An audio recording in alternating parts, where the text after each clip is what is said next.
ಅರಸೀಕೆರೆಯಲ್ಲಿ ಒಳ ಮೀಸಲಾತಿ ಜಾರಿಗೆ ಒತ್ತಾಯಿಸಿ ಪ್ರತಿಭಟನೆ.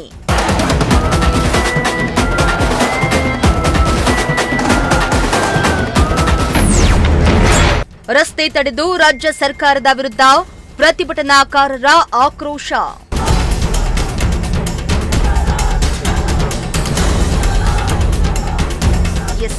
ಮಾದಿಗ ಸಮಾಜಕ್ಕೆ ಒಳ ಮೀಸಲಾತಿ ವರ್ಗೀಕರಣವನ್ನ ತಕ್ಷಣ ಜಾರಿಗೆ ತರಬೇಕೆಂದು ಆಗ್ರಹಿಸಿ ಅರಸೀಕೆರೆ ತಾಲೂಕಿನಲ್ಲಿ ಮಾದಿಗ ಸಂಘಟನೆಗಳ ಒಕ್ಕೂಟದ ವತಿಯಿಂದ ರಾಜ್ಯ ಸರ್ಕಾರದ ವಿರುದ್ಧ ಬೃಹತ್ ಪ್ರತಿಭಟನೆಯನ್ನ ನಡೆಸಿ ರಸ್ತೆ ತಡೆದು ಆಕ್ರೋಶ ಹೊರಹಾಕಿದ್ರು.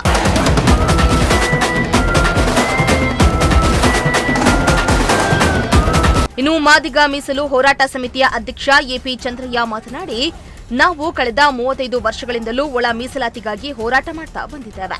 ಆದರೆ ಯಾವ ಸರ್ಕಾರವೂ ಪರಿಶಿಷ್ಟ ಜಾತಿಯೊಳಗಿನ ಮಾದಿಗ ಸಮಾಜಕ್ಕೆ ನ್ಯಾಯ ಒದಗಿಸಿಲ್ಲ. ಸಿಎಂ ಸಿದ್ದರಾಮಯ್ಯ ಅವರು ಚುನಾವಣೆಯ ವೇಳೆ ತಮ್ಮ ಪ್ರಣಾಳಿಕೆಯಲ್ಲಿ ಒಳ ಮೀಸಲಾತಿ ವಿಚಾರವನ್ನ ಪರಿಹರಿಸುವುದಾಗಿ ಹೇಳಿದ್ರು. ಆದರೆ ಇಂದಿಗೂ ಆ ಭರವಸೆ ಈಡೇರಿಸಿಲ್ಲ ಎಂದಿದ್ದಾರೆ.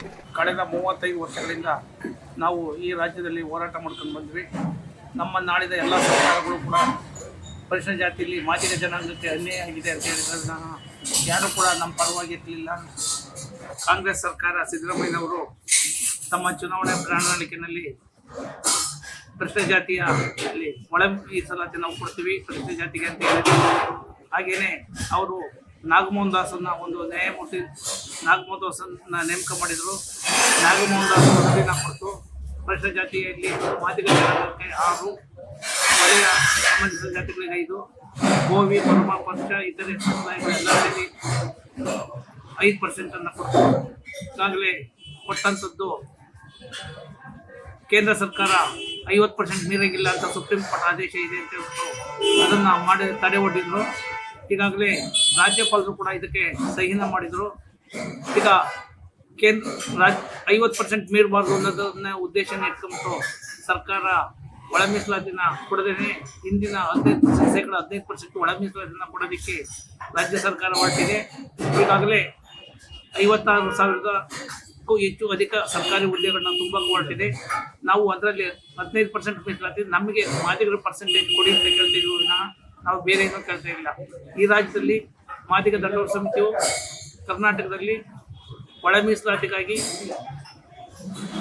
ಅನೇಕ ಹೋರಾಟಗಳನ್ನ ಮಾಡ್ತು. ಹೋರಾಟಗಳು ನಮ್ಮ ಎಂ ಶಂಕರಪ್ಪ ನೇತೃತ್ವದಲ್ಲಿ ಹೋರಾಟಗಳು ಹೆಂಗಿತ್ತು ಅಂದರೆ, ಈ ರಾಜ್ಯದಲ್ಲಿ ಪಂಜಿನ ವಿರಮಣೆಗೆ, ಪುಟ್ಕೋಸೆ ಚಳುವಳಿ, ಬಂದ್ ಕರೆಗಳು, ರೈಲು ರೋಕೋ ಚಳುವಳಿಗಳು ಮತ್ತು ಸಮಾವೇಶಗಳು, ಜಿಲ್ಲಾ ಬಂದ್ಗಳು ಎಲ್ಲದನ್ನೂ ಮಾಡಿದ್ರು ಕೂಡ ನಾವು ಇದುವರೆಗೂ ಶಾಂತಿಯಿಂದಲೇ ಮಾಡ್ತಾ ಇದ್ದೀವಿ. ಯಾವುದೇ ರೀತಿ ನಾವು ಕಾನೂನನ್ನ ಕೈಗೆತ್ತಿಕೊಂಡೇ ಮಾಡ್ತಾ ಇದ್ದೀವಿ. ಆದ್ರೂ ಸರ್ಕಾರ ನಮ್ಮ ಸಹನೆಯನ್ನು ಕೆಣಕ್ತಾ ಇದೆ. ಮುಂದಿನ ದಿನಗಳಲ್ಲಿ ಕೂಡಲೇ ಸರ್ಕಾರ 15% ಮೀಸಲಾತಿನಲ್ಲಿ ನಮ್ಮದೆಷ್ಟು ನಾವು ಪಾಲನೆ ಕೊಟ್ಟು ನಮಗೆ ಸರ್ಕಾರಿ ನಾವು ಹುದ್ದೆಗಳನ್ನ ತುಂಬೋದು ನಮ್ದು ಯಾವುದೇ ರೀತಿ ಅಭ್ಯಂತರ ಇಲ್ಲ ಅಂತ ನಾವು ಈ ಸಂದರ್ಭದಲ್ಲಿ ನಮಗೆ ಈಗಾಗಲೇ ಸದಾಶಿವ ಆಯೋಗದವರು 6% ಕೊಟ್ಟರು, ನಾಗಮೋಹನ್ ದಾಸ 6% ಕೊಟ್ಟಿದ್ದಾರೆ ಮತ್ತು ಮಾಧುಸ್ವಾಮಿ ವರದಿನಲ್ಲೂ ಕೂಡ 6% ನಮಗೆ ಕೊಟ್ಟಿದ್ದಾರೆ. ನಮಗೆ LG ಆವನೂರು ವರದಿ 1976ರಲ್ಲಿ LG ಆವನೂರು ವರದಿ ಕೊಡ್ತು.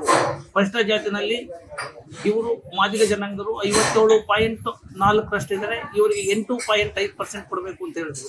ನಮಗೆ 2.5% ಕಡಿಮೆ ಆಯಿತು. ಆದ್ರೂ ಕೂಡ ನಮಗೆ ಎಷ್ಟೋ ಸಿಕ್ಕಲಿ ನಮಗೆ ಬಾಯಿಗೆ ನೀರು ಬಿಟ್ಟಂಗಾಗಿದೆ. ಇದಕ್ಕೂ ನಾವು ಕೊಟ್ಟಷ್ಟೇ ತಗೊಂಡು ನಾವು ಸುಮ್ಮನಾಗ್ತಾ ಇದ್ದೀವಿ. ಈ ರಾಜ್ಯದಲ್ಲಿ ಅಧಿಕ ಜನಸಂಖ್ಯೆ ಹೊಂದಿರೋದು ಮಾದಿಗ ಜನಾಂಗ ಅಂತ ಎಲ್ಲ ಆಯೋಗಗಳು ವರದಿ ಕೊಟ್ಟಿದ್ದಾರೆ. ಆದರೂ ಸರ್ಕಾರಗಳು ನಮ್ಮನ್ನ ಮೀನಮೇಷ ಎಣಿಸ್ತಾ ಇವೆ. ಅವನೂರು ವರದಿ ಕೊಟ್ಟಂಥ ಸಂದರ್ಭದಲ್ಲಿ ಅಲ್ಲಿಂದ ಇಲ್ಲಿವರೆಗೂ ಮಾದಿಗ ರಂಗದ ಇನ್ನು 2% ಸತ್ತೋಯ್ತು ಅಲ್ಲಿದೆ. ಆದ್ರೂ ಎಲ್ಲೋ ಒಂದು ಕಡೆ ನಮಗೆ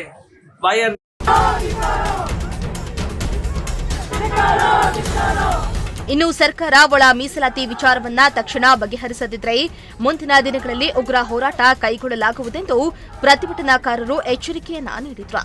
ಈ ವೇಳೆ ಹಲವರು ಭಾಗಿಯಾಗಿದ್ರು.